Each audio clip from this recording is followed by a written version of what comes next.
fishing, but now I can only fish for stones. Scientists warn that extreme temperatures this early are caused by climate change and are set to become a regular feature in years to come.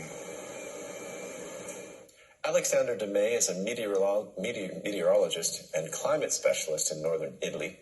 He described how serious the situation is there. The northern part of Italy is suffering from the worst drought in 70 years. It threatens food production and electricity production. Here in North Italy, we have a lot of industrial and agricultural activities that require water. For example, in the Piemonte and Lombardy region, rice is produced for risotto, and this crop requires a lot of water. More than 90% of the total Italian risotto rice production happens here in northern Italy. At this very moment, the rice paddies are short of water, and this will impact the risotto rice production. Also, other types of crop production suffer from the shortage of water, like hazelnuts, grain, vineyards, and food production for animals, with an estimated drop up to 40%.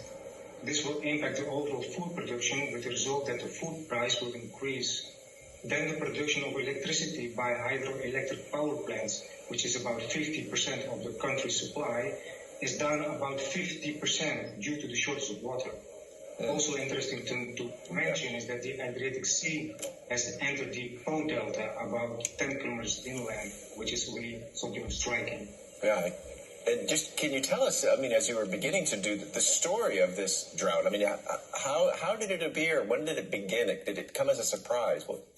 What took place?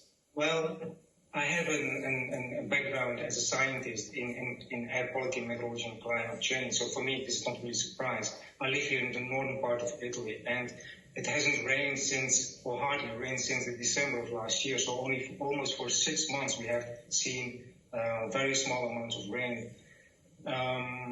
The water level, for instance, I live close to Lago Maggiore, and lakes like Como and Garda Lake are dangerously low, the level of waters, jeopardizing irrigation.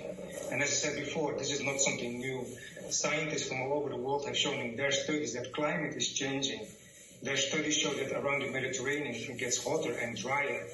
So this is not a one-time event. It's very likely to happen more often in the future, and also in other parts of Europe and the world. Let me just ask you a quick question.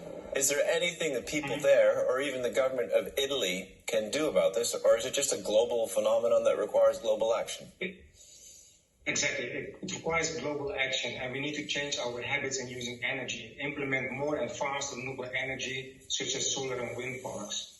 And this is what is really very urgent, and I'm afraid that the current data shows that the COP21 Paris Agreement of 1.5 degrees Celsius we are not going to meet. All right, Alexander de May in northern Italy from the town of Varese on the drought there. Thanks so much.